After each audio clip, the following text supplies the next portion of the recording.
বাংলাদেশের সবচাইতে নিকৃষ্ট একটা দল, এটা নিষিদ্ধ হয়ে গেছে।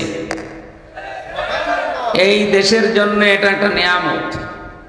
আমার মনে হয় এদেশে 18 কোটি মানুষই প্রায় খুশি, কিন্তু কয়েকটা মানুষ একটু নারাজ হয়ে গেছে। তার ভেতরে উপদেষ্টা নামে কিছু মানুষ আছে যেগুলো আসলে জাতির জন্য ক্যান্সার। এই মানুষগুলোকে উপদেষ্টা বানানো ঠিক হয়নি।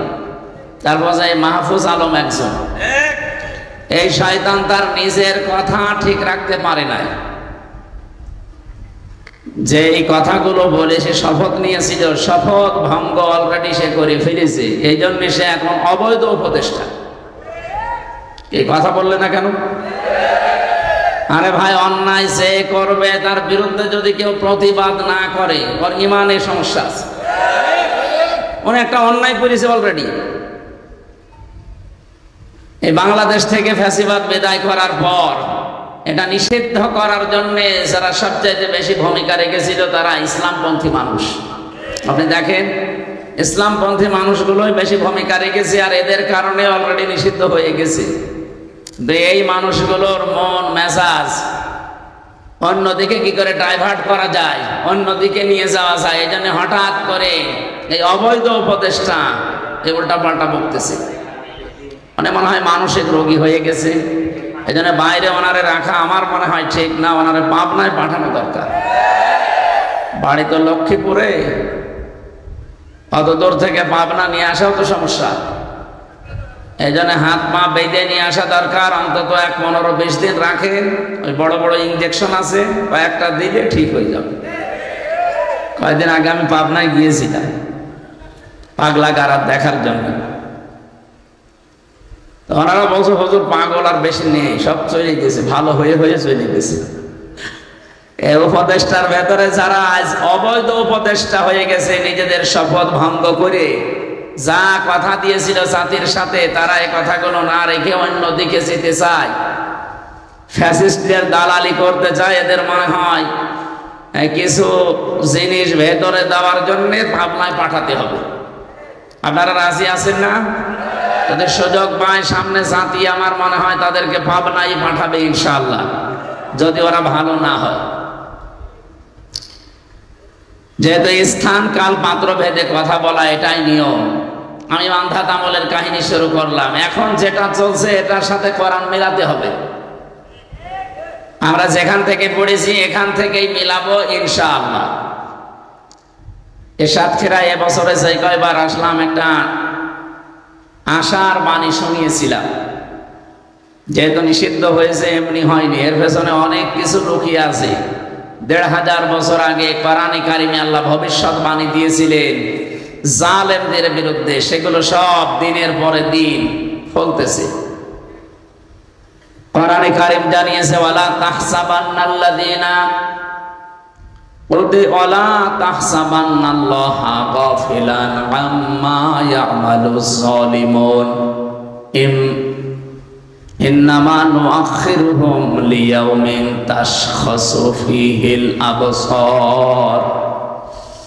হে নবী, আপনি কি মনে করেন যে আমি জালেমদের সম্পর্কে কোনো খবর রাখি না? না, এই পৃথিবীতে সবচাইতে বেশি নজর দিয়ে রেখেছি আমি জালেমদের দিকে। এই জন্য যে লোকটা নিজের নফসের উপরে, পরিবারের উপরে, সমাজের উপরে, রাষ্ট্রের উপরে, পৃথিবীর উপরে জুলুম যারা করেছে, তারা আল্লাহর টার্গেট। কার? বলেন বলেন। তারা যে টার্গেটই নেবে না কেন, ওইটার উপরে থাকবে আল্লাহর নজর। কোরআনে কারিমে এইটা জানিয়েছে আমাদের পৃথিবীর বহু মানুষকে দুনিয়া থেকে তারা চেষ্টা চালিয়েছে আমি ওই পর্যন্ত পৌঁছাবো, কিন্তু জালেম হওয়ার কারণে ওই পর্যন্ত আল্লাহ তাদেরকে আর পৌঁছাতে দেননি। আপনি একেবারে সে আদম নবী থেকে আরম্ভ করে দেখেন, যারা জুলুম করে টার্গেট পর্যন্ত যেতে চেয়েছে তাদেরকে আল্লাহ পর্যন্ত আর যেতে দেয়নি। আদম নবীর সন্তান থেকে এটা আরম্ভ হয়েছে। আপনারা হাবিল কাবিলের কথা শুনেছেন। কোরআনে কারিমে আল্লাহ আমাদেরকে যথার্থভাবে আয়াতটা শোনাতে বলেছেন নবীজিকে। অতলু আলাইহিম নাবা বানাই আদামা বিল হক إذ قربا قربانا فتقبل من أحدهما ولم يتقبل من الآخر إلى آخر آية সূরা মায়েদার 27 নম্বর আয়াতে আছে। এই এদিকে তাকান, এই ছেলে, এই তোরা কি, বসো বসো বসো। আর ওঠা যাবে না, 1 ঘন্টা ওইভাবে বসে থাকবো। এদিকে তাকান, কোন দিকে বসে আছেন আপনি? এদিকে তাকান, কি আশ্চর্য গো। আরে ভাই, এটা তো খুলনা বিভাগ নাকি রংপুর বিভাগ? রংপুরে গেলে না এরকম অফিস পাওয়া যায়, এই বিভাগে এরকম অফিস থাকলে হবে? এটা কি রংপুরের নাকি? ও, বাদাম বিক্রি করে, এটা অ্যাক্টিভ হয়ে থাকেন ঘন্টাখানিক। আল্লাহ পাক বলেন, নবী আপনি তেলাওয়াত করে শোনান আপনার উম্মতদের সামনে। কে তেলাওয়াত করবেন? নাবা আবনাই আদম বিল হক। নাবা মানে সংবাদ। বলেন বলেন। এই যে সংবাদ শোনার জন্য মানুষ মুখিয়ে থাকি আমরা, সংবাদের ইংরেজি যেটা, তার নাম নিউজ। এই নিউজ লিখতে 4টা শব্দ লাগে ইংরেজিতে। আপনি দেখেন এই 4টা শব্দের ভেতরে কি সুন্দর মিল করে আমার আল্লাহ দুনিয়া বানিয়েছে না? কি এত আপনার দরকার?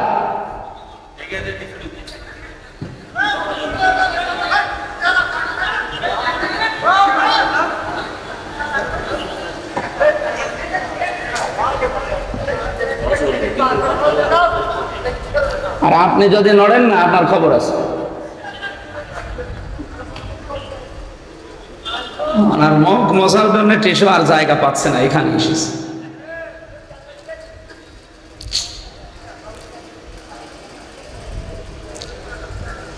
সাতক্ষীরাবাসী না, হবে না। চোখের সামনে এভাবে ডিস্টার্ব হলে আমি এইভাবে ক্লাস নিতে পারবো না ভাই। ওই যে আর একটা উঠেছে, আমি মনোজাত করে দিলাম। আমি মাহফিল নিয়েছে কি গো? ছাতা নিয়েছে মাহফিল। কি মাহফিল হচ্ছে? একটা জিনিস বোঝাতে হলে একটা পরিবেশ লাগে না? দেন, বের করে দেন, যেগুলো আছে ভেতরে ঝামেলা কিছু বের করে দেন। আর আসবে না, ঘরটা খানিক পরে আসবো। দাও দাও, বের করে দাও, বের করে দেন। কারো ঢুকতে দিয়ে না ভেতরে।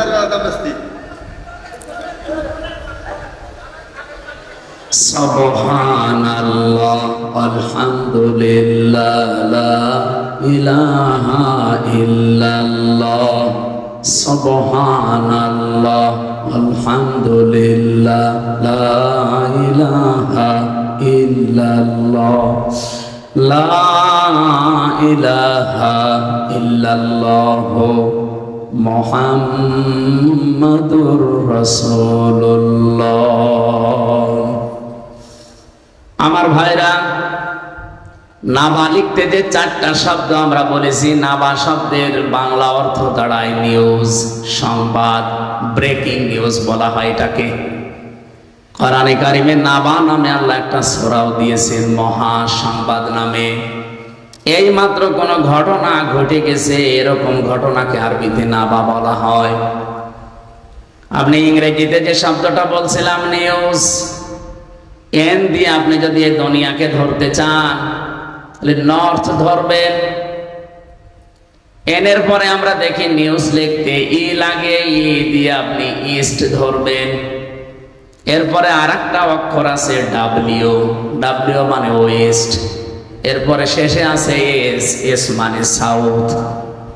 এই 4 দিকের নাম দিয়ে আমার আল্লাহ এখানে বোঝাতে চেয়েছেন, হে নবী, তামাম পৃথিবীর জন্য আমি আপনাকে নবী করে পাঠিয়েছি। বলিয়া আইয়ুহান নাস ইন্নী রাসূলুল্লাহি ইলাইকুম জামিআ। লোকদেরকে আপনি বলেন, তামাম দুনিয়ার সব জায়গার জন্য আমি তোমাদের কাছে আল্লাহর রাসূল হয়ে এসেছি। এখানে যত সংবাদ আপনার মাধ্যমে আমি দুনিয়ায় পাঠালাম, এটা শুধু মক্কার জন্য না, এটা শুধু আরব জাহানের জন্য না, দুনিয়া বলতে যা বোঝায় সব জায়গার জন্য আপনি সংবাদ বাহক। এই সংবাদগুলো আপনার মাধ্যমে আমি পাঠিয়েছি। যত সংবাদ এই কোরআনে দিয়েছি প্রায় 500 গুরুত্বপূর্ণ, তার ভেতরে এটাও একটা। আপনি আদম নবীর সন্তানদেরকে যে ঘটনা তারা ঘটিয়েছে দুনিয়ায়, ওই কাহিনীটা আপনার উম্মতের সামনে ওই ঘটনাটা শোনাবেন। কিভাবে শোনাবেন? বিল হাক্কি, যথাযথভাবে, যেভাবে আমি আল্লাহ বর্ণনা দিলাম এই সত্য কাহিনী, এইভাবে শোনাবেন। আপনি স্মরণ করেন তো তারা দুইজন কি করেছিল? তাদের জীবনে একটা কোরবানি আমি আল্লাহ শরীয়তের বিধান দিয়েছিলাম।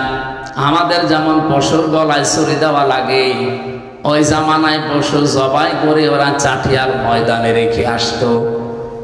যার টাকা হালাল, যার সম্পদটা বৈধ, আগুন ঝলক আসতো আগুনের, আকাশ থেকে ওটা পুড়িয়ে ফেলতো। মানুষজন বুঝতো যে এই লোকটা আসল ভালো মানুষ, এর সম্পদগুলো হালাল। তো যারটা চাটিয়াল ময়দানে রেখে আসলে এরকম ময়দানে আগুন আসতো না, ওই এলাকার মানুষ তখন বুঝে ফেলতো যে বৈধ না, এই অবৈধ সম্পদ দিয়ে কোরবানি দিয়েছে। আমার মাঝে মাঝে এই আয়াতের দিকে তাকালে মনে হয় বাংলাদেশে যদি এই শরীয়তটা থাকতো, কত সফি দরবেশ আমরা যে ধরা খেয়ে যেতাম। কত মানুষ তো ডান হাত বাম হাত নেই, বাবা শাহজালাল সব হালাল করে উপায় করছে। কথা বলছেন এখানে?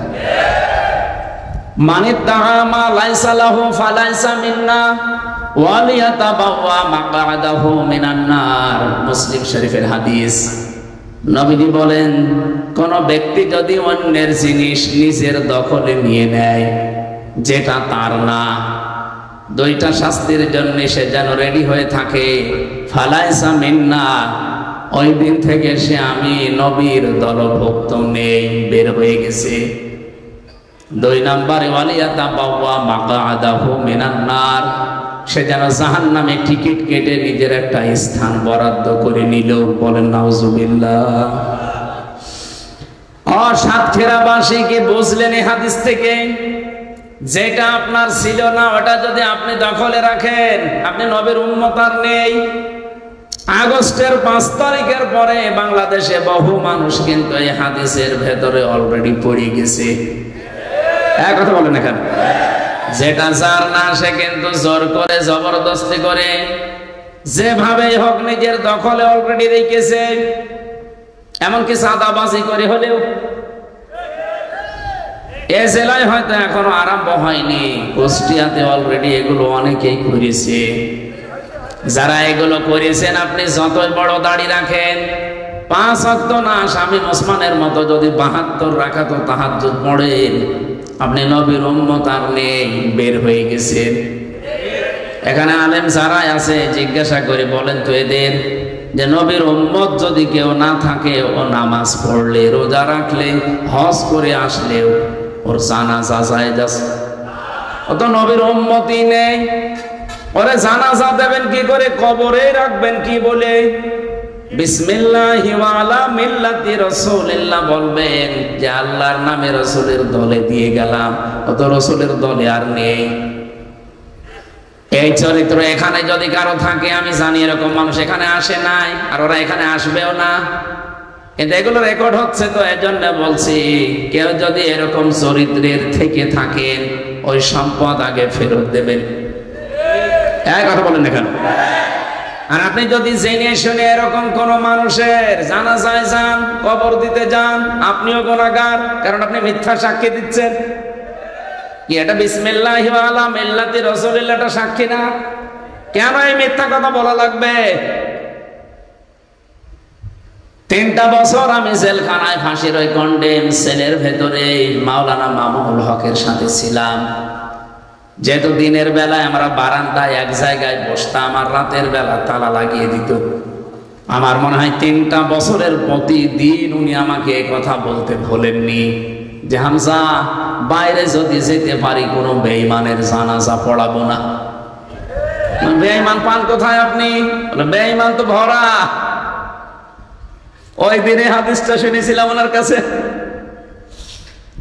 আবি যার রাদিয়াল্লাহু তাআলা আনহু قال قال النبي صلى الله عليه وسلم من ادعى ما ليس له فليس منا। এই যে মাঝখানে ফা শব্দটা আছে, যারা গ্রামার বোঝে, যারা পড়ায় দেখবেন ফা 19টা অর্থে আসে। আগের কোন কথা যদি আপনার জীবনে মিলে যায়, পরের যে শব্দ আল্লাহর নবী বা আল্লাহ বলতে চান ওটা মাস্ট বি আপনার জীবনে হবে। আগের শব্দ ছিল কি? মানিদ্দারা মা লাইসা লাহু। কোন ব্যক্তি যদি এমন জিনিসের দাবি করে নিজের দখলে রাখে যেটা তার না, ফালাইসা মিন্না, সে সঙ্গে সঙ্গে আমার দল থেকে বের হয়ে গেল। বলেন তো এই দেশে এই আগস্টের 5 তারিখের পরে এই 9 মাসে কত মানুষ নবীর উম্মত থেকে খারিজ হয়ে গেছে?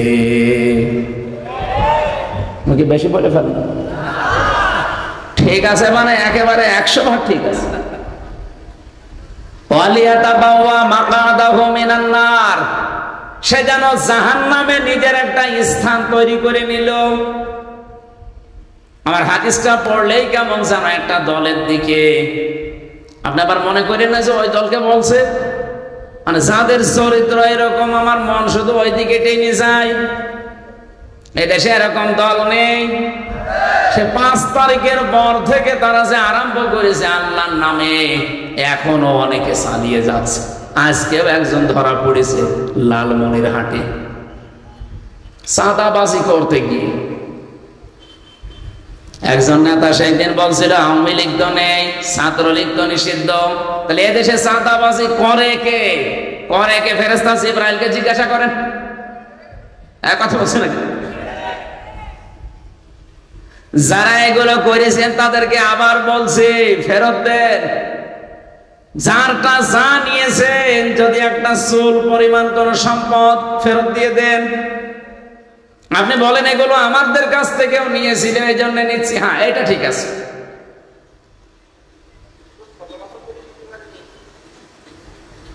এই যে আমি পরের যে শব্দটা বললাম এইটা ঠিক আছে।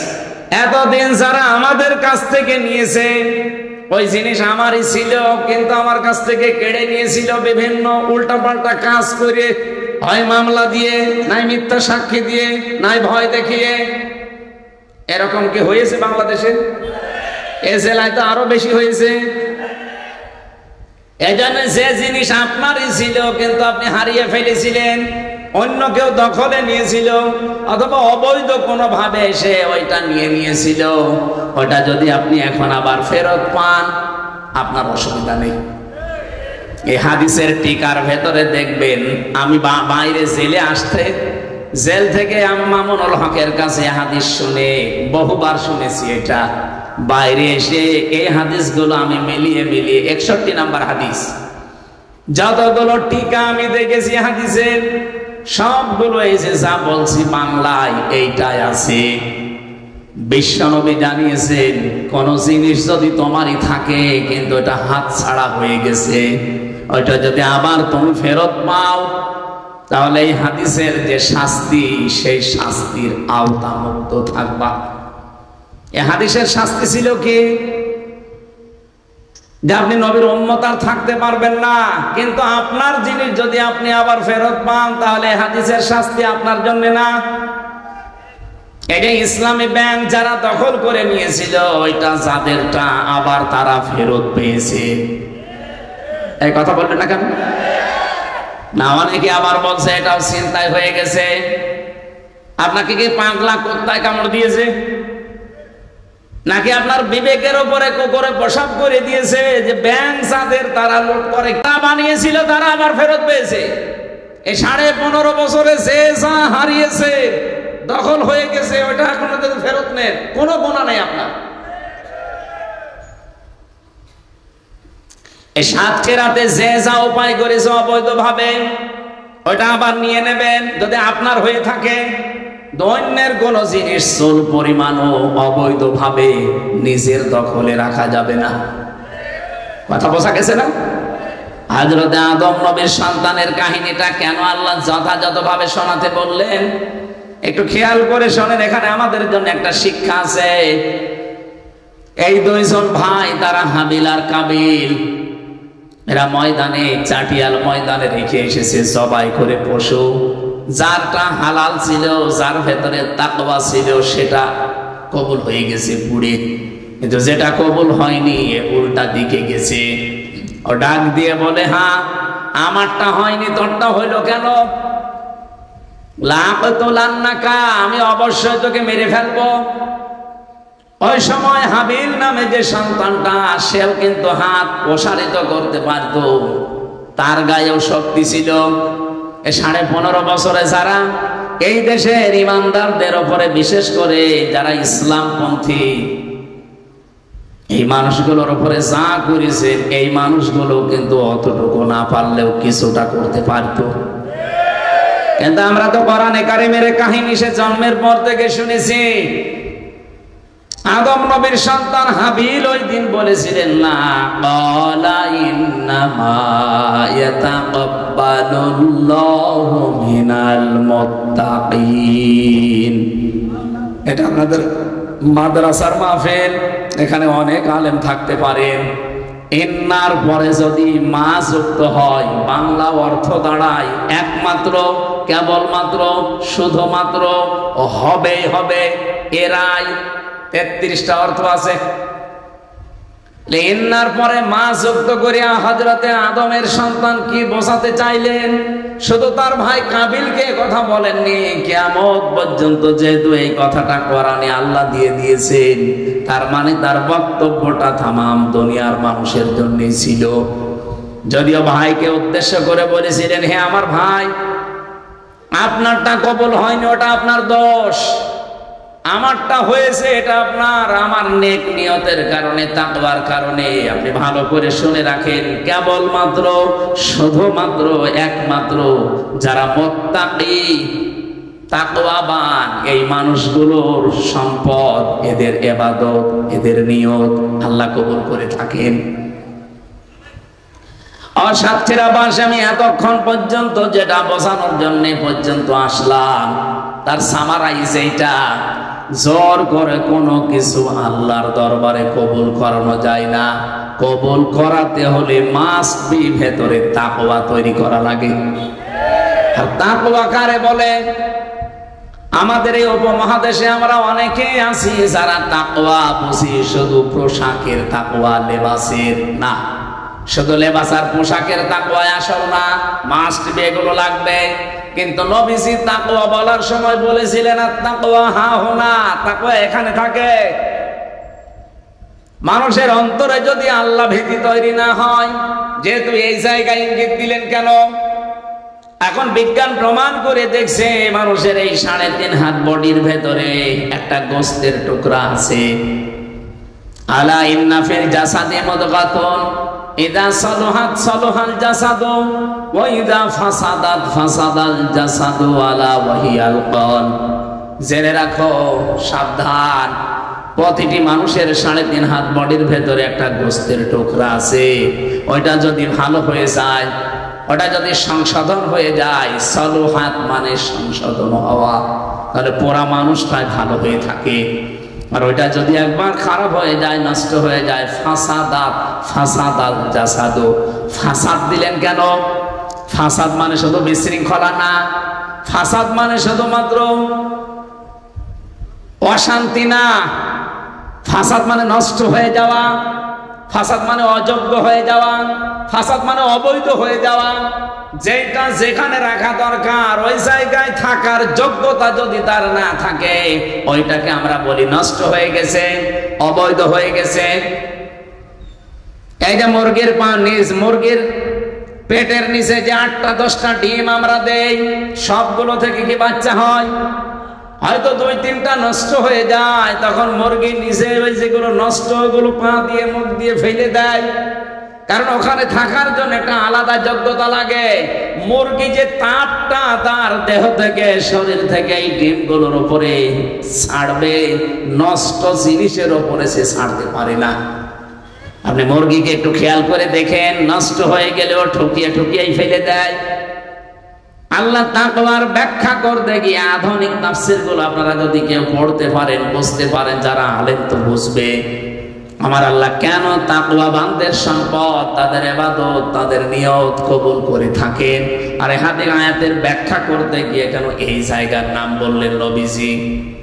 কারণ ফাসাদ, ওয়াইদা ফাসাদাত ফাসাদাল জাসাদু, শরীরের ভেতরে যে টুকরাটা আছে ওটা যদি ফাসাদ হয়ে যায়, নষ্ট হয়ে যায়, অবৈধ হয়ে যায়, অযোগ্য হয়ে যায়, 33টা অর্থ আছে শব্দের, যা হবে না কেন পুরা মানুষটাই তখন খারাপ হয়ে যায়। এই জন্য প্রথমে যার নাম নিলাম, ওই লোকটার অন্তর, ওই লোকটা অযোগ্য হয়ে গেছে, অবৈধ হয়ে গেছে, চেয়ারে বসার যোগ্যতায় মাহফুজ আলমের আর নেই। কারণ সে তার শপথ অলরেডি ভঙ্গ করে অবৈধ হয়ে গেছে। এই জন্য এখন অবৈধ কথাবার্তা বের হচ্ছে তার মুখ দিয়ে। শুধু একটা লোক না, আরো কয়েকটা ক্যান্সার আছে। আমি যেহেতু রেকর্ড হচ্ছে বলে বলছি, সারা বাংলার মানুষেরা সোচ্চার হওয়া লাগবে খুব বেশি। এই ক্যান্সার গুলো যতদিন থাকবে জাতি মাথা তুলে দাঁড়াতে পারবে না। আমরা চাই ওই 14 দল বাদ দিয়ে আমরা যারা এই 15.5 বছরে জুলুম, নির্যাতন, অত্যাচারের স্টিম রোলার খেয়েছি, এই মানুষগুলো এখন আর দুনিয়ার কোন স্বার্থের কারণে বিচ্ছিন্ন হলে হবে না, সব এক হয়ে থাকা লাগবে। নয়তো আপনি আবার এরকম 15 বছর না, একবারে 30 বছর পাবেন, জীবন থেকে যাবেই না। হযরতে আদম নবীর এই সন্তানের কাহিনী আল্লাহ আমাদেরকে শোনাতে বলেছিলেন। এই জন্যে আমরা যদি আজকে নিজেদেরকে পাল্টাতে না পারি, বৈধ হতে না পারি, যোগ্য হতে না পারি, এটার তাকওয়া শব্দের শাব্দিক অর্থ শুধু জুব্বা গায়ে দিয়ে, পাগড়ি মাথায় দিয়ে নামাজ পড়া না, জিকির করা না। তাকওয়া শব্দের শাব্দিক অর্থ যোগ্যতা। আপনি আধুনিক অভিধানগুলো দেখবেন, এখানে তাকওয়া মানে আল্লাহর ভয় শুধু লেখা নেই, কমপক্ষে 7টা অর্থ পাবেন। 1 নম্বরে আল্লাহর ভয়, আর একটা লেখা আছে যোগ্যতা, আর একটা লেখা আছে আল্লাহর নিষিদ্ধ কাজ ঘৃণা করে ছেড়ে দেওয়ার নাম তাকওয়া। আমি যে কথা বলতে চাই, হযরত আদম থেকে যে আরম্ভ হয়েছে, পৃথিবীর প্রত্যেকটি জাতি এখনো পর্যন্ত এটা চলছে। আমরা যেই জায়গায় পৌঁছানো দরকার ওই জায়গায় যদি আজও যেতে না পারি, আল্লাহর কসম আপনাকে আল্লাহ জায়গা মতো তুলবে না। আপনি যে টার্গেটই নেবেন না কেন, ওই টার্গেট পর্যন্ত যেতে পারেন না। আমার কথা ছিল কি মনে আছে আপনাদের? আমরা কি ঘুমাচ্ছে? কি কথা তুলেছিলাম? না না, কথা তুলেছিলাম আমি এইটা যে আমরা যদি কেউ জালেম হয়ে যায়, মনে করি জালেমদের সম্পর্কে আল্লাহ কোনো খবর রাখে না, শুধু হাসিনাই জালেম না, যে যেই জায়গায় যাওয়া দরকার ওখানে যদি না যেয়ে অযোগ্য অবস্থায় ওখানে বসে, সেও একটা জালেম। বলেন, এই 15.5 বছরে অনেকে অনেক চেয়ারে বসেছে, অথচ চেয়ারের পায়া ধরার যোগ্যতাও তার ছিল না। এগুলো চেয়ারের সাথে জুলুম করেছে। অনেক প্রতিষ্ঠানের দিকে তাকিয়ে দেখেন, এ বাংলাদেশে 1628টা চেয়ার ছিল, মেন চেয়ার। এই চেয়ারের আন্ডারে লক্ষ লক্ষ চেয়ারে মানুষ বসেছে, এর ভেতরে এরকম একজনও আছে। কিন্তু এনার তো চেয়ারে বসার যোগ্যতা নেই, ওনার ওই চেয়ারে বসা ঠিকও না। কিন্তু মামা দিয়ে, খালু দিয়ে, টেলিফোন দিয়ে এই জায়গায় বসেছিল, এরকম চেয়ার দেশে নেই। বলেন বলেন, এখন যিনি সেনা প্রধান আছে এটাও তো এরকমই। কে সে? কয় লাভ দিয়ে উঠেছে আপনি বলেন? তার নিচে এখনো 3 জন হওয়ার যোগ্য ছিল, 3 জনকে মাইনাস করে হাসিনা বসিয়েছিল। এই জন্যই তো কাজ খেলে দিয়েছে। আমি মনে করেন যে আমি জালেম, আমার সম্পর্কে কোনো খবর আল্লাহর নেই। আপনি নফসের উপরে জুলুম করছেন। এই যে যারা ছাত্র ছাত্রী এখানে আছে, সারা দেশে যারা লেখাপড়া করছে, এই বাবাটা, এনার স্ত্রী, মা, এই 2 জন মিলে কত কষ্ট করে মাসে মাসে 8-10 হাজার করে টাকা পাঠায় আপনাকে। আপনি হোস্টেলে থাকেন, মেসে থাকেন, আপনি বোর্ডিং এ থাকেন, এখানে লেখাপড়া করে যোগ্যতা অর্জন করবেন না। মোবাইল একটা পেয়েছেন, বান্ধবী একটা পেয়েছেন, সারা দিন ওর পেছনে সময় দেন। টাকাগুলো যে আপনি জুলুম করছেন এই বাবার উপরে টের পাচ্ছেন। আমার কথার অর্থ বোঝা যাচ্ছে? যে জুলুম করবে সে তার টার্গেটে যেতে পারবে না। একেবারে আদম নবী থেকে শুরু হয়েছিল। এই কাবিল জুলুম করেছিল, এজন্য টার্গেটে যেতে পারে নাই। ও মনে করেছিল যে এই আকলিমার মুসলিমা, আমি একে বিবাহ করব, যে কোনো কায়দায় দরকার ভাইকে মেরে ফেলে হলেও বিবাহ করব, কিন্তু তার টার্গেটে যেতে দেয়নি একটাই কারণ, কাবিল জালেম ছিল। আর জালেম এমন পর্যায়ে পৌঁছিয়েছে নিজের ভাইকে পর্যন্ত মেরে ফেলেছে।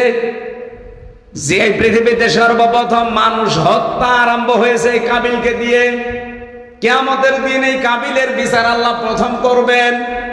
যারা মানুষ হত্যার সাথে জড়িত তাদেরকে আল্লাহ ডাকবেন। যত রকমের অপরাধ আছে মানুষ হত্যার, সব কাবিলের মাথায় দেওয়া হবে, আর ওদেরকে সামনাসামনি হাজির করে বলবে, এটা তোদের অনুসারী।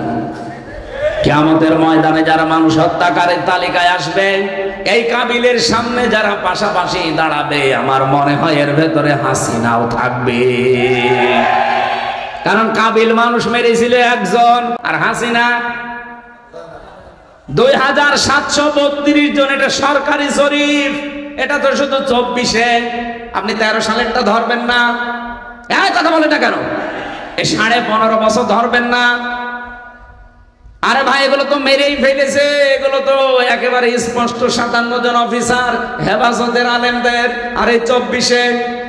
কিন্তু বাকি যেগুলো আয়না ঘরে মেরেছে, আমি নিজে রিমান্ডে দেখেছি। আমারে বলছিল মাটির নিচে নিয়ে যে এখানে যারা আমাদের কথা শোনে না তাদেরকে আমরা কারেন্টের শর্ট দিয়ে এই ড্রেন দিয়ে চালিয়ে দেই, মাছের খাবার হয়ে যায়। আমার বিশ্বাস হচ্ছিল, কারণ আমি এমন জায়গায় পৌঁছিয়েছি যেখানে ছলছল আওয়াজ হচ্ছিল পানির। আমার মনে হয় ওরা বহু মানুষকে 15.5 বছর এই কাজ করেছে। রিমান্ডের 10 দিন আমি জানতাম না যে আমি আসলে কোথায় আছি, কি করছি, এখন কয়টা বাজে, কিসের নামাজ পড়বো, কিচ্ছু জানি না। শুধু একটা আওয়াজ পেতাম, পানি পড়লে যেভাবে আওয়াজ হয় সল সল, এই আওয়াজ হতো। আর আমার মাঝে মাঝে মনে হতো আমি এমন একটা জায়গায় আছি যার পাশ দিয়ে কোনো ট্রেন আছে। পরবর্তীতে আমাকে সিসি ক্যামেরায় দেখিয়েছে, কারণ এমন জায়গায় নিয়ে এই কানের ভেতরে হাতটা পেছনে দিয়ে, পায়ের সাথে বেড়ি লাগিয়ে, মাথায় কালো কাপড় দিয়ে, কাপড়টা পরবর্তীতে নিয়েছে খুলে দেয়। কিন্তু গোপন কোন অফিসার যদি আসে তখন আর খোলে না। এই 3 বছরের ভেতরে যে আয়না ঘরে ছিলাম, যে কয়েকদিন আমি দেখেছি, ওই গুরুত্বপূর্ণ সময়গুলোতে ওরা গোপন অফিসারকে আমার দেখতে দেয়নি। ওরা কালো কাপড় দিয়ে চোখ বেঁধে রাখতো। কিন্তু বাকি যে সময়গুলো ছোটখাটো অফিসার আসতো, যখন চোখটা খুলে দিয়ে বলতো আপনি এখনো আছেন, জীবিত আছেন এবং ডাঙ্গায় আছেন। কিন্তু ডাঙ্গায় মানে ওটা মাটির নিচে ঘর। সিঁড়ি দিয়ে মানুষ কোথায় ওঠে বলেন বলেন? আর সিঁড়ি দিয়ে যদি আপনাকে নিচে নামায়, আমার সিঁড়ি দিয়ে নিচতলা থেকে আবার নামাইতো নিচে, তার মানে মাটির নিচে। আর আমার নিজেরা বলতো, যা যা লিখে দিচ্ছি এগুলো যদি আদালতে না বলেন তাহলে আপনাকে এরকম শর্ট দিয়ে মাটির সাথে মিশিয়ে দেব, অথবা মাছের খাবার হয়ে যাবে। আমি এমনি ওই সময় ছোট মানুষ, কয় বছর আমার বয়স, এখনই 33, ওই সময় ছিল মনে হয় 29। এই বয়সে একা একা সব জালেমরা একেবারে ধারে ধারে বসে আছে সব, আর আমি একা। কত নিরপরাধ, মানে কত কি অসহায়, কত অসহায় লাগে নিজেকে। একটু নিজে দাঁড় করান তো ওই জায়গায়। আপনি মনে করেন আমি ওই জায়গায় আছি, কেমন লাগে আপনার দেখেন তো।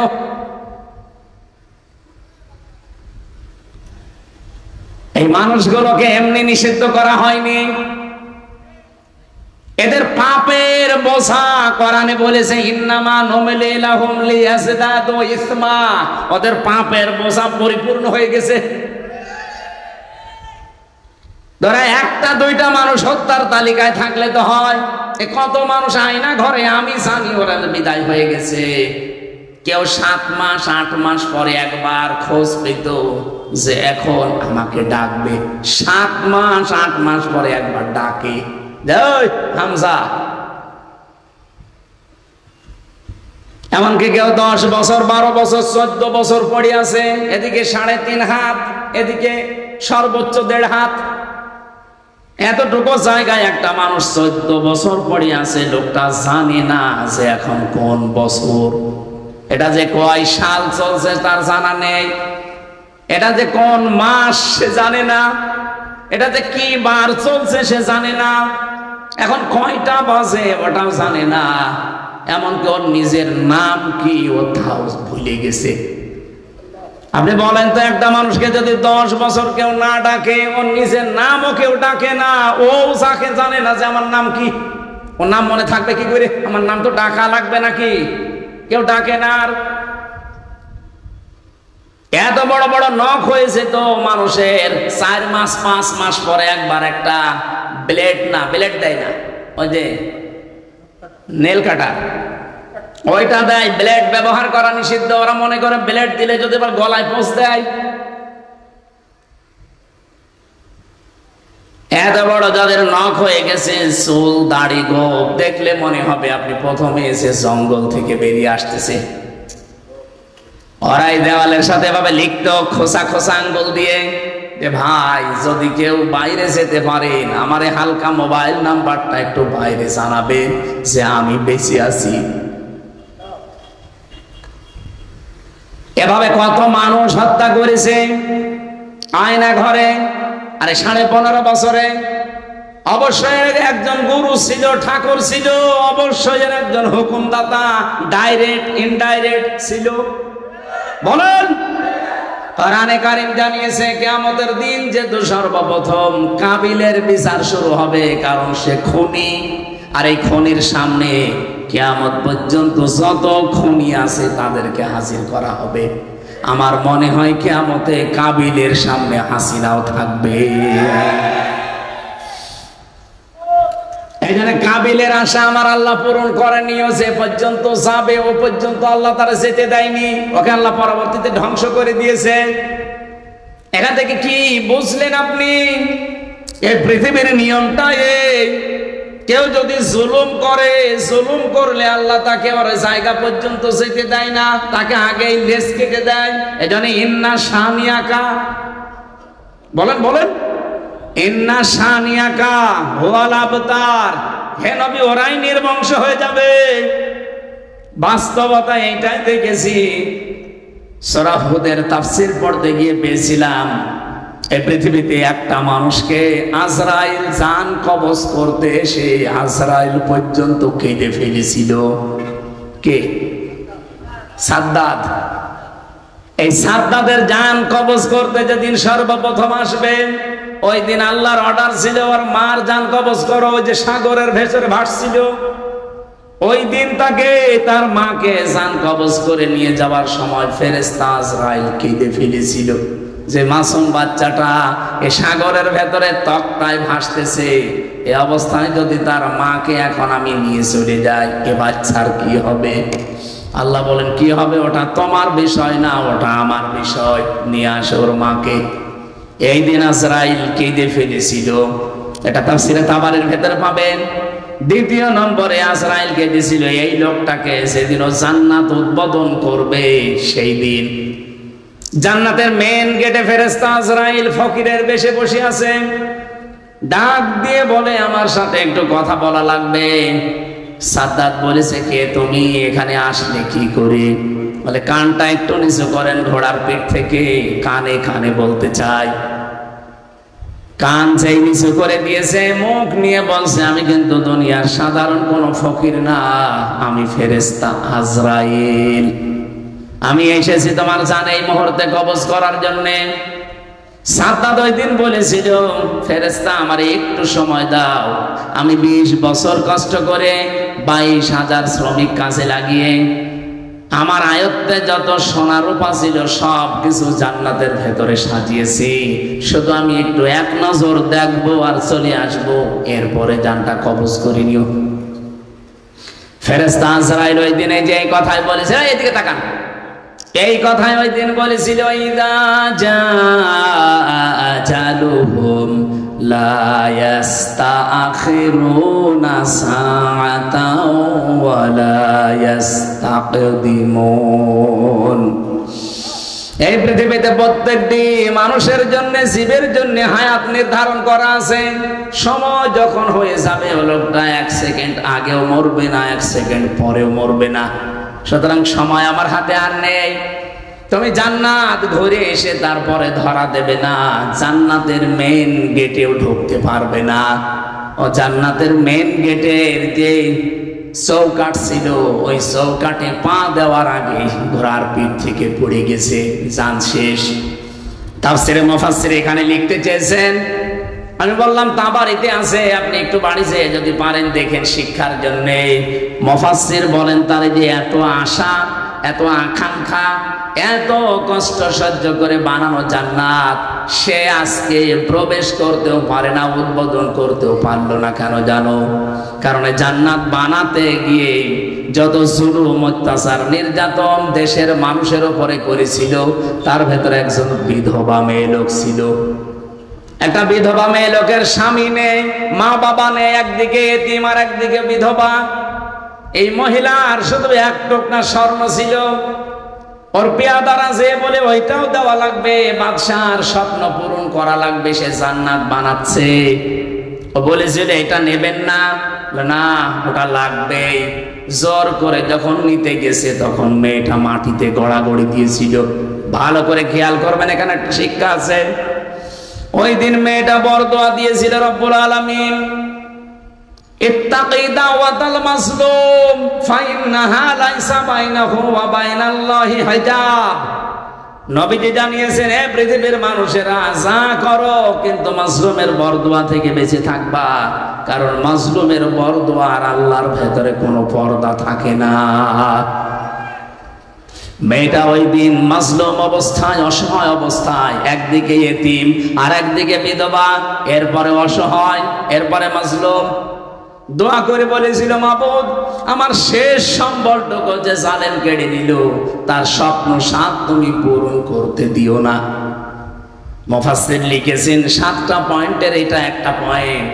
ও যে জান্নাত উদ্বোধন করতে পারে না, চৌকাঠও স্পর্শ করতে পারে নাই, এর পেছনে ওই বিধবা এতিম মেয়ে লোকটার বরদোয়া লেগেছিল। আপনি কথা বুঝেছেন কিনা আমি জানি না, আশা করছি আপনি বুঝেছেন। এই লোকটা জালেম হওয়ার কারণে মাত্র একটা বিধবা, অসহায় এতিম মাজলুম, তার বরদোয়া লেগে থাকার কারণে এত বড় বিশাল বাদশা তার স্বপ্ন পূরণ করতে পারে নাই।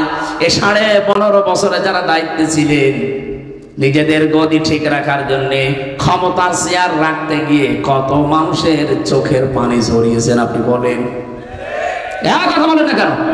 আপনি আমার মায়ের চোখের পানি ফেরত দিতে পারবেন, আমার ওই ছোট মেয়েটার চোখের পানি ফেরত দিতে পারবেন? 1 দিন 2 দিন না, তারা তো 3 বছর প্রতিদিন আশায় থাকতো আজকে হামজা আসবে। আমি এখন একটা ভিডিও দেখে নিচে কান্নাকাটি করি। আমার ওই ছোট মেয়েটা চাতক পাখির মতো প্রতিদিন চেয়ে থাকতো যে আমার বাবা মনে হয় এই চলে এসে আমারে কোলে নেবে। দেখতে দেখতে তার জীবন থেকে 3টা বছর পার হয়ে গেল। মাত্র 7 মাস রেখে এসেছিলাম, জেল থেকে বের হয়ে গিয়ে দেখি ওর বয়স প্রায় 4 বছর হয়ে গেছে। আমার চিনেও না ওই সময়, আর ভুলে গেছে। যেদিন জেল থেকে বাড়ি যেয়ে পৌঁছালাম, ওই দিন আমার হাত ধরে বলছো, হুজুর আমাদের বাড়ি চলেন। আমি সে ওর বাবা, ও আমারে আর চিনি না। এখনো পর্যন্ত মেয়েটা স্বাভাবিক না, যে 1টা বছর হতে চলছে, এখনো কাছে আসতে চাই না। ও দুঃখ পেতে পেতে ছোট মানুষটা পাথর হয়ে গেছে। আমার মতো হাজার হাজার হামজার মায়ের চোখের পানি, সন্তানের, স্ত্রীর কত আর্তনাদ এই জালেমের চোখ চেয়ারের সাথে লেগে আছে আপনি বলেন। সাদ্দাদের পেছনে মাত্র মনে করেন একটা মহিলার চোখের পানি মিশেছিল আর্তনাদ। এই জন্য আল্লাহ যদি তাকে টার্গেটে পৌঁছাতে না দেয়, এরা যারা 41 সাল টার্গেট নিয়েছিল, পৌঁছাবে কি করে? লক্ষ লক্ষ মাজলুমের চোখের পানি আর্তনাদ এই চেয়ারের সাথে লেগেছিল। আল্লাহ বলেন আলাহুম আযাবুম মুহিন, এই যে ইন্নামা নুমলি লাহুম লিয়াজদাদু ইসমা আলাহুম আযাবুম মুহিন, ওদের পাপের বোঝা যখন একেবারে ছাড়িয়ে যায়, পরিপূর্ণ হয়ে যায়, আমি আল্লাহ তখন ওদেরকে অপমানজনক শাস্তির ভেতরে ফেলে দেই। আজ কি অপমান আপনি বলেন? এর চাইতে আর কি অপমান হবে? আজকে ভারতের সংবাদ সম্মেলন করছে একজন অ্যাডভোকেট, সে বলছে এই নরকের কীট, এই হাসিনার জন্য আমাদের 18.5 কোটি মুসলমানের সাথে, বাংলাদেশের নাগরিকদের সাথে আমাদের ভারতের সম্পর্ক খারাপ। মোদিকে বারবার বলছি ওকে যেন এদেশে আর রাখা না হয়। দুনিয়ার কেউ ওকে নেয়নি, আমেরিকা নেয়নি, ব্রিটেন নেয়নি, রাশিয়া নেয়নি, ওরে আমরা নেব কন্দুককে। ও যদি নিজের দেশে যেতে পারে যাক, না হলে ও যেন এই দেশ থেকে বেরিয়ে মরে যায়। আমি আসার সময় ভিডিও দেখছিলাম, অ্যাডভোকেট বলছে ও যেন মরে যায়। তামাম দুনিয়ার 257টা দেশ তাকে নিতে কেউ রাজি না, শুধু স্বামী বলে একটু নিয়েছে, তাও তো বৈধ স্বামী না, অবৈধ। কারণ এই দাদার সাথে যদি এখন বিয়ে দেওয়া লাগে, দাদার আবার মুসলমানি দেওয়া লাগবে। আরে বুড়ো বয়সে মুসলমানি, আপনি হাসাম পাবেন কোথায়? বুড়ো হাসাম লাগবে না? এরকম যুবক মানুষ দিয়ে কাটতে দেবেন, দেখা যাচ্ছে আগা কাটতে যে গুড়া কেটে ফেলবে। বুড়ো হাসাম আপনি পাবেন কোথায় এখন? আছে? সাতক্ষীরায় থাকলে পাঠিয়ে দেন। ও দাদার আগে মুসলমানি দিয়ে নিক, এরপরে কবুল পরে। কেউ রাজি হচ্ছে না। এই যে আমি আলাহুমা আযাবুম মুহিন সূরা আলে ইমরানে পড়েছিলাম, আল্লাহ তাকে নিকৃষ্ট শাস্তির ভেতরে ফেলবে, একেবারে খাপের খাপ আল্লাহ ফেলে দিয়েছে।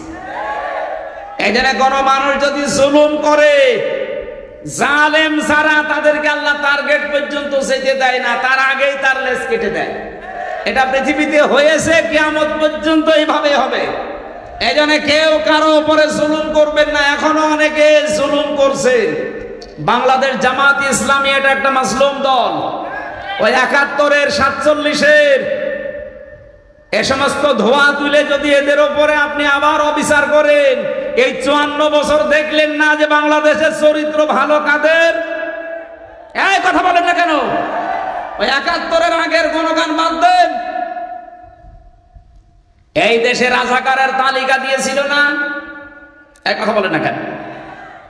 1000 তালিকার ভেতরে আপনি দেখেন, এই যে আমার কাছে তথ্য আছে, রিপোর্ট করা একেবারে, কারা কারা কি করেছে আমি রিপোর্ট করে এনেছি, আমি নিজের বানিয়ে বলছি না। তালিকায় পেয়েছিলাম জামাত ইসলামের মাত্র 37 জন, তার ভেতরে 13 জন মরে গেছে। বিএনপির আছে 1024 জন, আওয়ামী লীগের আছে 8060 জন, আর অন্যান্য দলে আছে, জাতীয় পার্টি বা অন্যান্য দল মিলে 879 জন। 15 ডিসেম্বর 2019 তৎকালীন মুক্তিযুদ্ধ বিষয়ক মন্ত্রী অকর্মা মুজাম্মেল এই তালিকা, স্বাধীনতার প্রায় 49 বছর পরে জানতে পারলাম যে আসল রাজাকার কারা, এবং রাজাকারের তালিকায় যে ইন্টারনেটে আছে, আপনি নামিয়ে নেন। 2 দিন আগে প্রকাশ পেয়েছে আওয়ামী লীগের তৈরি করা মন্ত্রী মুক্তিযুদ্ধ বিষয়ক, সেটাই অকর্মা মুজাম্মেল। এই শয়তানও নাকি মুক্তিযুদ্ধ ছিল না, এও নাকি ভুয়া মুক্তিযোদ্ধা। আমি যে মাহফুজ আলমের নাম নিয়ে বললাম অবৈধ উপদেষ্টা, এমনি বলি নাই। এই শয়তান কি বলেছে আপনি আজকে দেখেছেন? সেই 71, সেই 47 ওগুলো টেনে আনতেছেন। আরে ভাই, ওগুলো মানুষ এখন আর খায় না। এই 54 বছরে দেশের মানুষ অলরেডি প্রমাণ পেয়েছে যে আসলে মন থেকে দেশের মানুষ ভালোবাসি কারা। আর ওয়াজ করা লাগবে কি দিয়ে আপনাকে বলেন? মাওলানা মতিয়ার রহমান নিজামী কালকে তাকে ফাঁসি দিয়েছে, কালকের দিনে। আল্লাহ ঠিক কালকের দিনেই তাদেরকে নিষিদ্ধ করেছে।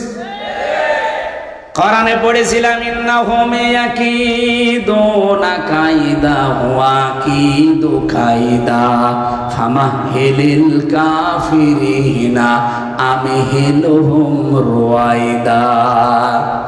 হে নবী, অবশ্যই তারা ষড়যন্ত্র করে আর আমি তাদেরকে ঢিল দেই। ওরা ষড়যন্ত্র করেছিল 2016 সালের এই মে মাসের 10 তারিখে রাত 10টা 1 মিনিটে। আল্লাহ পাক ঠিক সেই সময়টাই মনে রেখেছেন। দেখেন, ঢিল দিতে দিতে 9 বছরের মাথায় মে মাসের 10 তারিখে রাত ওরা 10টা 1 মিনিটে করেছিল ফাঁসি, এরা 11টা 5 মিনিটে নিষিদ্ধ হয়ে গেছে। অমাকারু অমাকার আল্লাহু আল্লাহু খায়রুল মাকিরিন। ওরা মকরবাসী করে, ষড়যন্ত্র করে, আর আমি আল্লাহ নিজে কৌশল করি। এ পৃথিবীতে উত্তম কৌশলীকে, এই জন্য পৃথিবীর মানুষ যে যাই পরিকল্পনা করুক না কেন, ভাবুক না কেন, আমরা একজনকে মহা পরিকল্পনাকারী মনে করি। ওনার উদ্দেশ্য আলাদা। আমাদের মন যদি সত্যি ফ্রেশ হয়, আমাদের ঈমান যদি সত্যি খাঁটি হয়, নিয়ত যদি সহি থাকে, আল্লাহর কসম এ দেশ আর কোনোদিন কোনো জালেম শাসন করতে পারবে না।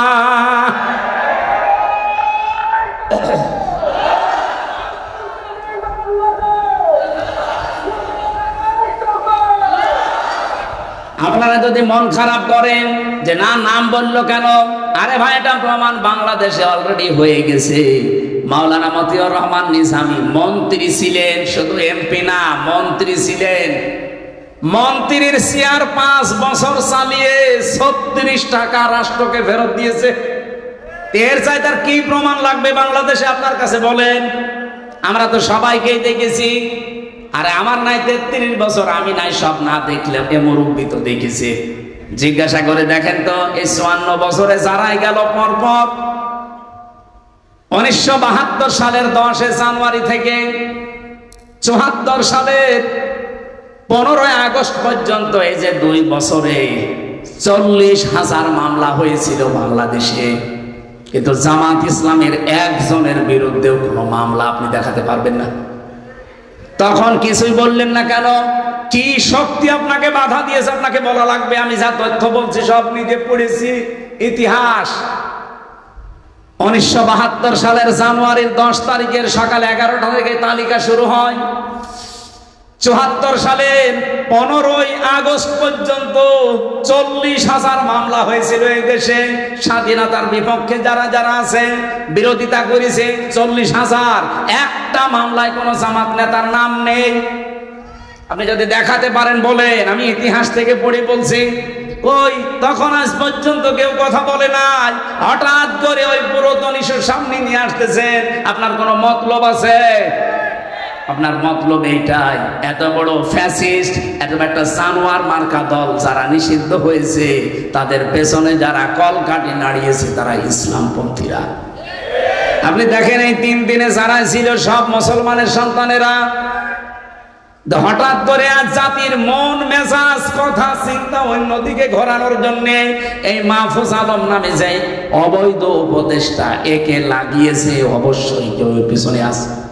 আমরা চাই এরকম যারা ক্যান্সার আছে, অবৈধ উপদেষ্টা, যারা নিজেদের কমিটমেন্ট গুলো ঠিক রাখতে পারে না, যা তারা শপথ করেছিল ঠিক রাখতে পারে না, তারা এই দেশের উপদেষ্টা পরিষদে থাকার যোগ্য না।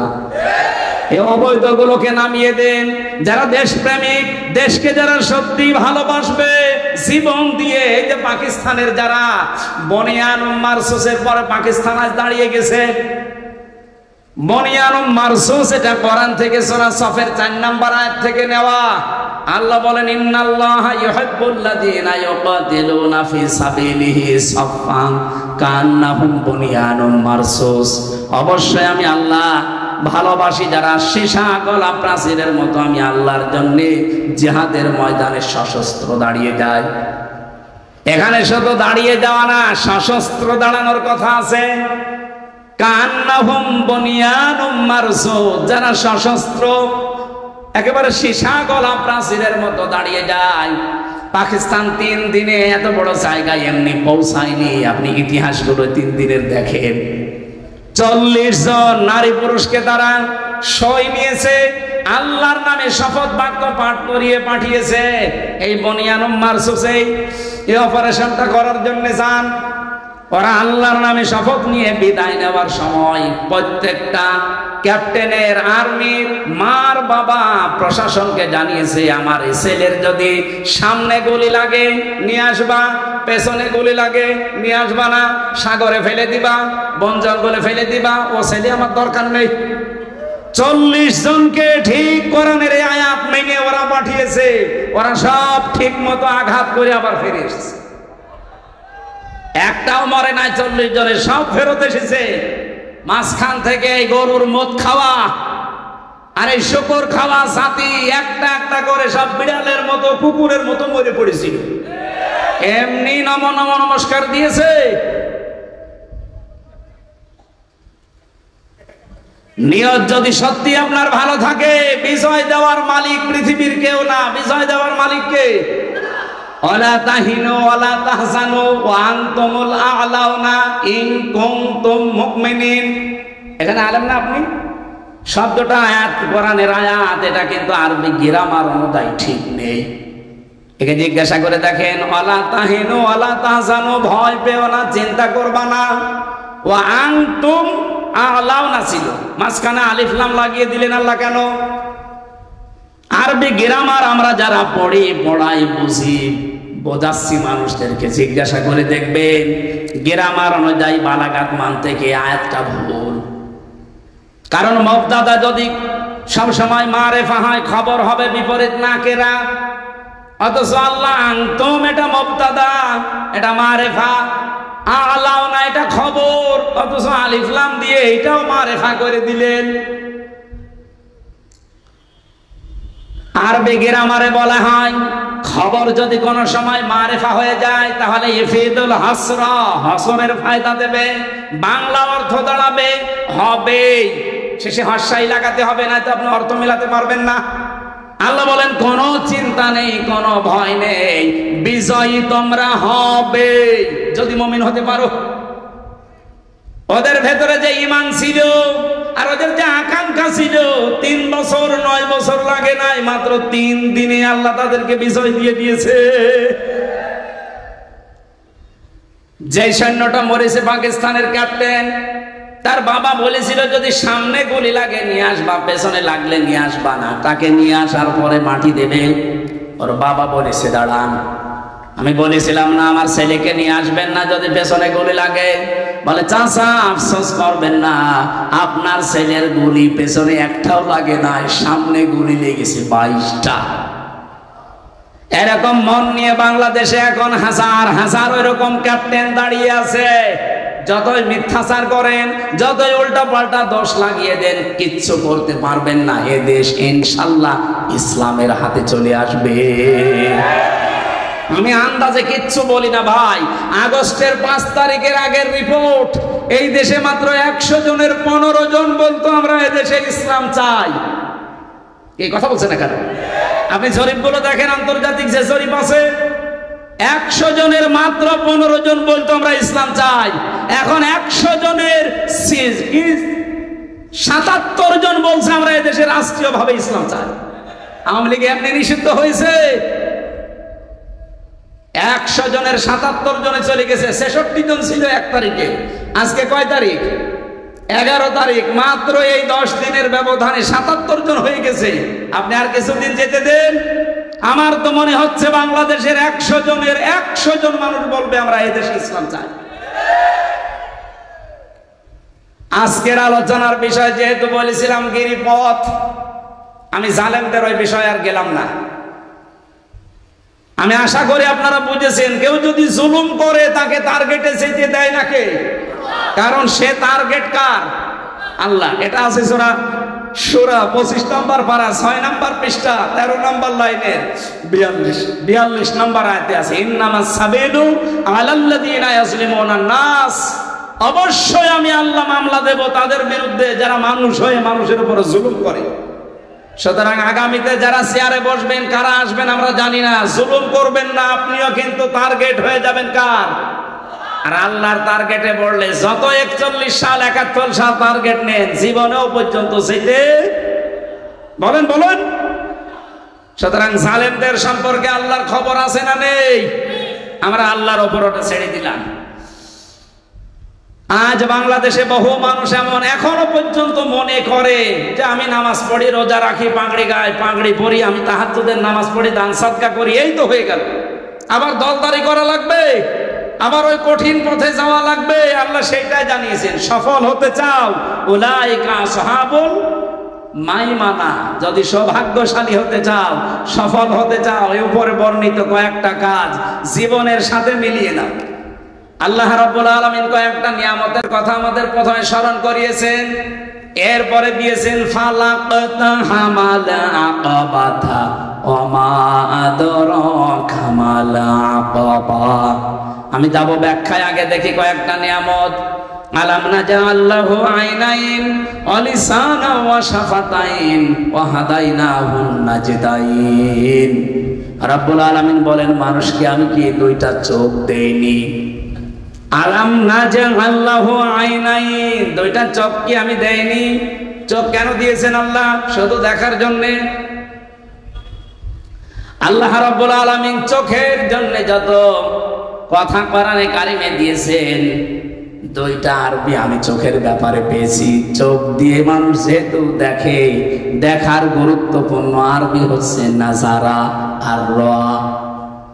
র মানে নরমাল ভাবে কোনো কিছু দেখা, আর নাজারা মানে গবেষণা করে দেখা। আল্লাহ দুইটা ব্যাখ্যা এখানে দিতে চেয়েছেন। মানুষকে একটু চিন্তা ভাবনা করে না তার চোখটা নিয়ে, যে কি দিয়ে আমি আল্লাহ চোখটা বানালাম? বিজ্ঞান এখন প্রমাণ করছে আমাদের এই চোখের ভেতরে পুরাটাই পানি। পুরাটাই কি? পাঁচটা জিনিস আপনি এর ভেতরে এখন পাবেন। চোখ খোলেন, এর ভেতরে মনি আছে, লেন্স আছে, লেন্স আছে, ইকুয়াল আছে, ডিপ ইকুয়াল আছে। পৃথিবীতে আল্লাহ চোখের ভেতরে ছোট্ট একটা কালো জায়গা তৈরি করে রেখেছেন। এত বড় একটা ছোট্ট ক্যামেরা, ওই কালো জায়গাটা বিজ্ঞান এখন জানিয়েছে তামাম দুনিয়া যদি আপনি চোখ দিয়ে একবারে দেখেন, এরপর ওই কালো জায়গাতে আরো জায়গা ফাঁকা থাকবে। তামাম দুনিয়াও যদি দেখেন, এরপরও জায়গা ফাঁকা থাকবে। চোখে আল্লাহ এমন লেন্স লাগিয়ে দিয়েছেন। আল্লাহ বলেন, মানুষকে একটু নজর করে না তার চোখের দিকে? কত কিছু আমি তাকে দেখার সুযোগ করে দিয়েছি। তাকাও আমার আসমানের দিকে, জমিনের দিকে। আফালা ইয়াতাদাব্বারুনাল কুরআনা আলা কুলুবিন আকফালুহা। সর্বোপরি আমার কোরআন কি তারা একটু দেখে না, ভাবে না, চিন্তা করে না?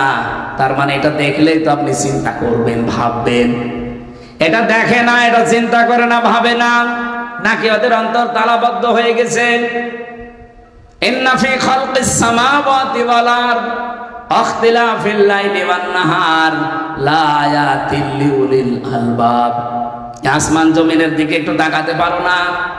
আমি এগুলো তো অনর্থক বানাইনি। এর ভেতরে চিন্তাশীল যারা, এদিকে তাকালে তাদের চিন্তার খোরাকি মিলবে।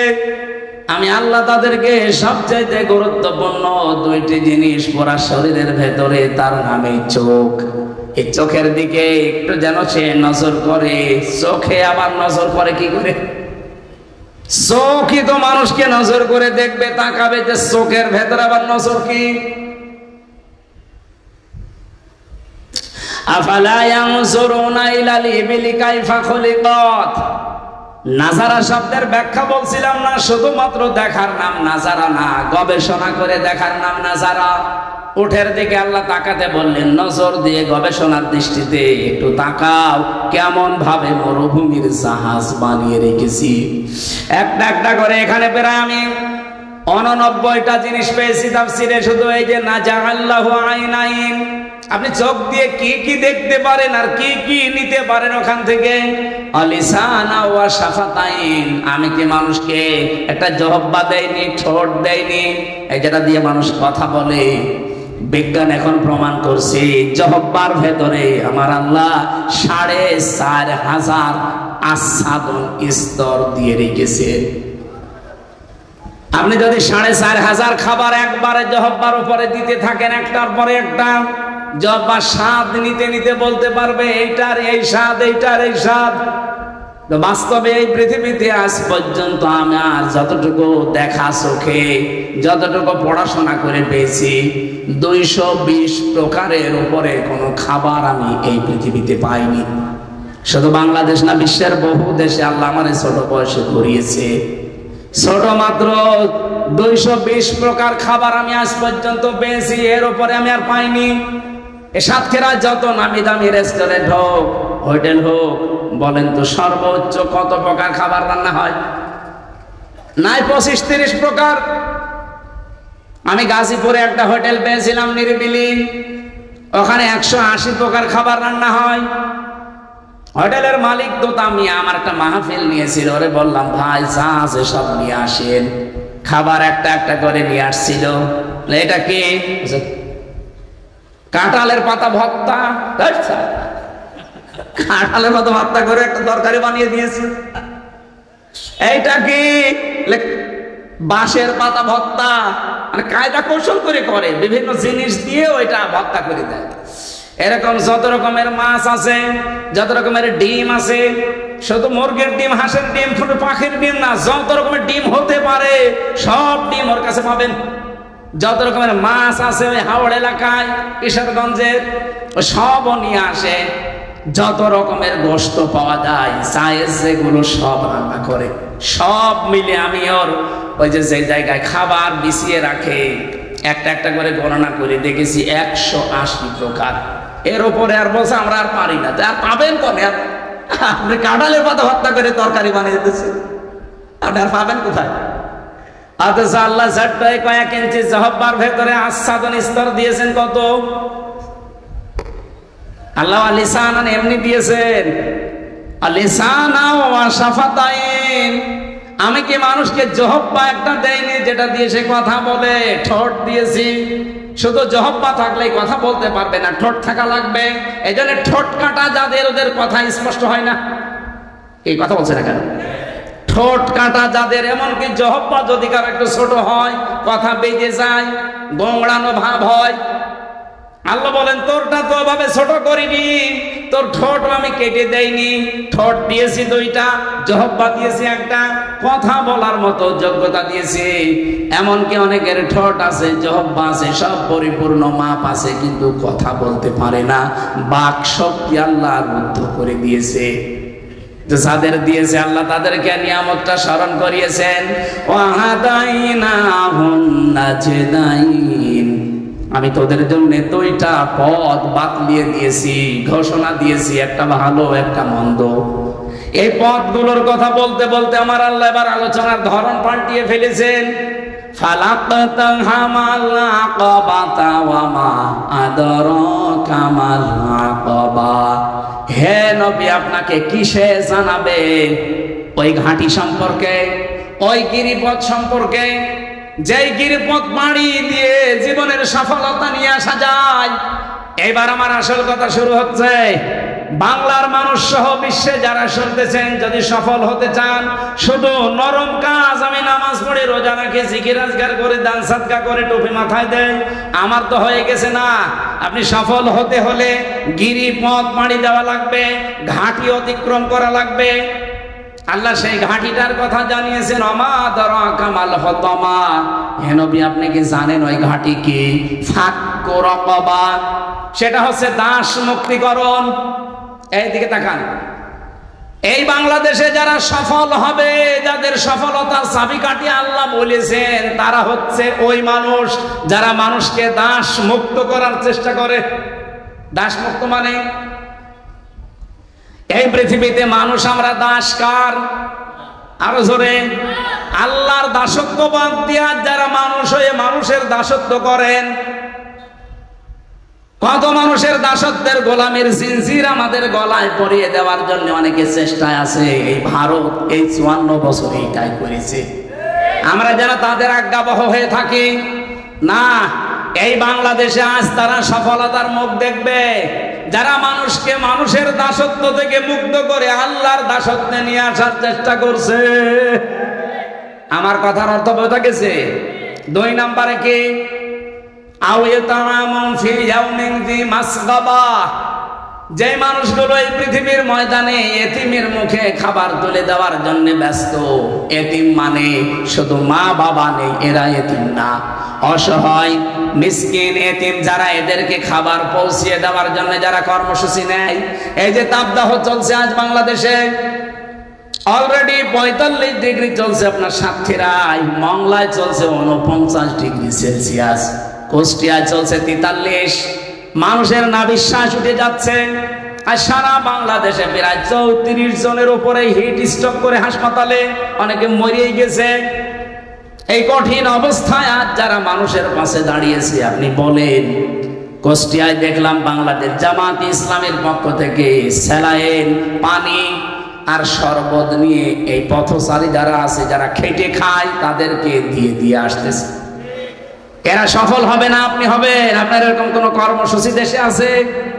বলেন, আপনার কি আছে এরকম কর্মসূচিতে? এতিমান দা মাকরাবা, করিব থেকে শব্দটা এসেছে, যারা এতিম, নিকট আত্মীয় যারা, তাদের খোঁজ খবর নেয়। আজ কত মানুষ এখানে আমরা আছি, এমন ভালো মানুষ মনে হয়, নিজের বোন গরিব মানুষ, পরিচয়ও দেয় না, তার বাড়িতেও যায় না। অথচ আত্মীয়, ধর্ম আত্মীয়, সে যশোর বেনাপোলে চলে যাচ্ছে প্রতি মাসে মাসে 5 দিন করে। না সাতক্ষীরা এসব নেই? ইয়াতিমান দা মাকরাবা, যারা নিকট আত্মীয়র খোঁজ খবর রাখে, এই কর্মসূচি যাদের আছে। আও মিসকিনান দা মাতরাবা, এই যে তুরব থেকে এসেছে এটা, যারা ধলি মলিন, যারা অসহায় দুস্থ, চেহারা দেখলেই মায়া লাগে, যারা আজ ফুটপাতে কাটায়, যারা স্টেশনে থাকে, যারা টিনের নিচেও জায়গা পায় না, খড় দিয়ে মাথা গুজে থাকে, এই মানুষগুলোর কাছে যারা পৌঁছায়, তাদের অভাব দূর করার জন্য এই 5টা কর্মসূচি যাদের জীবনে আছে, আল্লাহ পাক বলেন সুম্মা কানা মিনাল্লাযীনা আমানু ওয়া তাওয়াসাউ বিস-সাবরি ওয়া তাওয়াসাউ বিল মারহামা। এদের আরো কিছু কাজ আছে, তারা ঈমান আনে আর আমলে সালেহ করে, ভালো ভালো কাজ যেখানে পায় ছুটে যায়। আরে ভাই, শুধু নামাজ পড়ায় যদি ভালো কাজ হতো, তাহলে ইসলামী অর্থনীতি এটা আপনার কোন বাবা দেখবে? আপনি বলেন। আপনি নামাজ পড়ে আসতেন 2 রাকাত, সওয়াব পেয়েছেন মনে করেন 1000, ওইদিকে আপনি সুদের টাকা ছড়িয়ে রেখেছেন। ইসলামী অর্থনীতি না থাকার কারণে আপনি কারবার করছেন সোনালী ব্যাংকে, রূপালী ব্যাংকে, অগ্রণী ব্যাংকে, চৈতালি ব্যাংকে, যত রকমের ব্যাংক এই দেশে আছে। যাকাত ভিত্তিক অর্থনীতি কায়েম হওয়ার আগ পর্যন্ত সবগুলো সুদ। কথা বলেন না কেন? একবার যদি কেউ সুদের টাকা খায়, যদি 4 আনা পরিমাণ হয়, মায়ের সাথে জেনা করার গুনাহ হয়। আপনি এদিকে নামাজ পড়ে পেলেন 1000 সওয়াব, মায়ের সাথে জেনা করার গুনাহ নিয়ে যদি সামনে আসেন, আপনার সওয়াব দেওয়া দূরের কথা, থাপ্পড় দেবে না? আমরা তো এইটাই চাচ্ছি, আমরা সফল হতে চাইলে কোরআনে বর্ণিত এই কর্মসূচি হাতে নেওয়া লাগবে। এই বাংলাদেশে প্রায় 73টা দল, যেই দল এই 5টা কর্মসূচি হাতে নিয়েছে তারা সফল হবে, এ ঘোষণা কার? আরো জোরে বলুন। তারা ধৈর্য ধারণ করবে, অতাওয়াসাউ বিস-সাবরি ওয়াতাওয়াসাউ বিল মারহামা, এবং একে অন্যকে দয়ার্দ হওয়ার উপদেশ দেবে। এই যে এত কিছু হয়ে যাওয়ার পরে বহু মানুষ আমাদেরকে বলেছিল, যা যা হয়েছে ওইটা আপনারা ওরকম কোপা শামসু হয়ে যান না। আমিরে জামাত প্রথমেই ঘোষণা দিয়েছিল ওয়াতাওয়াসাউ বিল মারহামা, আমরা দয়ার্দ। অপরাধ যে করেছে সে শাস্তি পাবে। কেউ যদি ফাঁসির কাছে যাওয়ার মতো অপরাধ করে, তাকে ফাঁসি দিয়ে দেয়। কিন্তু কোনো অপরাধ না করে বিনা অপরাধে কেউ যেন শাস্তি না পায়, আমরা মাফ করে দিলাম। সাধারণভাবে এইটা বোঝাতে চেয়েছিলেন এই মারহামার ব্যাখ্যা দিয়ে, আর উল্টা পাল্টা কথা তার নামে লাগিয়ে এই ভুয়া সাংবাদিক কিছু আছে, হলুদ সাংবাদিক যারা আছে, তারা এর কথাকে উলট পালট আগে পরে লাগিয়ে জাতির কাছে কালার করার চেষ্টা করেছে। এই 5টা কর্মসূচি আপনারা আরো বিস্তারিত দেখবেন। আমি রাত 12টার পরে এমনি কথা বলি না, 11টার পরে তুলেছেনই আপনারা রাত 10:50, 11টা, এখন 12:20 বাজতেছে, আর ঠিক হবে না। আমার লিখিত কিছু বই ছিল জেলখানায় লেখা মেয়েদের ওপরে, দাম্পত্য জীবনের সমস্যা এবং তার সমাধান যদি পান, এগুলো নিয়েছেন ওই গাড়ি থেকে, ওই যে ওখানে আছে, মেয়েদের জন্য লেখা আছে, আদর্শ নারীও আছে, যদি পারেন নিয়েছেন। সফলতার জন্য যে কথা কোরআন থেকে বলেছে, আল্লাহ আমাদেরকে এই দলে শামিল হওয়ার তৌফিক দিন, আমিন, আল্লাহুম্মা আমিন। লা হাওলা ওয়ালা কুওয়াতা ইল্লা বিল্লাহিল আলিয়্যিল আযীম। আল্লাহুম্মা ইগফিরলি ওয়ারহামনি ওয়াহদিনি ওয়াফিনি ওয়ারযুকনি ইয়া রাব্বাল আলামিন। আল্লাহ, সারা জীবনের অপরাধ নিয়ে হাত তুলেছি, জীবনের গুনাহগুলো মাফ করে দাও, আলোচনার সওয়াবগুলো নবীজির রওজায় পৌঁছিয়ে দাও। এই দেশটা নিয়ে যত ষড়যন্ত্র হচ্ছে, দেশি বিদেশি যারা চেষ্টা চালাচ্ছে, জাতির সামনে তাদেরকে ন্যাংটা করে দাও। এ দেশটার সব ষড়যন্ত্র, সব মকরবাজি, কৌশল অপকৌশল, আল্লাহ সব তুমি ধ্বংস করে দাও। দেশটা তুমি কোরআনের হাতে তুলে দাও, চর্ম চোখে যেন দেখে যেতে পারি তোমার কালাম দিয়ে বাংলাদেশ চলছে।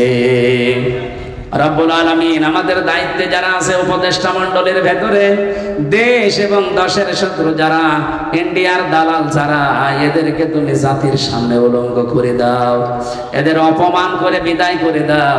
দেশপ্রেমিক ইসলাম প্রেমিক মানুষদেরকে আমাদের মাথার উপরে আল্লাহ নিয়ে আসো।